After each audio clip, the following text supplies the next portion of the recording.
कांबेरे. मी डोंबिवलीला कधी सण असला तर थोडा धंदा करायला येते आपला, फक्त पाला पाचोला घेऊन. आम्ही गजानन वडा इथून वडापाव घेतले, पण आम्ही खायला जेव्हा चटणी उघडली तर त्याच्यामध्ये किडी होत्या. तर ते मी त्यांना दाखवायला घेऊन येतो, ते रिटर्न द्यायला. तर मला या ताई भेटल्या, काशीबाई ताई भेटल्या. त्यांनी सांगितलं का मी तुझ्या जोडीला येते, आणि त्यांनी म्युन्सिपालिटीच्या ऑफिसवाल्यांना सगळ्यांना बोलावली, साहेबांना, आणि त्यांचे सेटर बंद केले, पण त्यांनी परत चालू केले ते सेटर.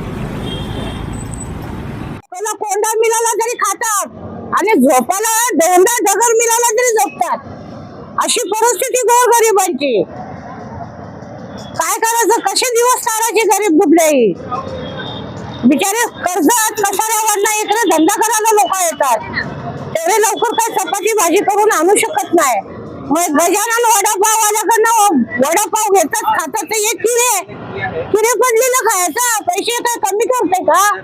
पैसे घेतो ना ज्याचा तो. मग ह्याच्यासाठी काहीतरी करा ना. देवेंद्र फडणवीस एवढा मोठा माणूस, त्याने काहीतरी या गरीब दुबळ्याची दखल घ्यावी.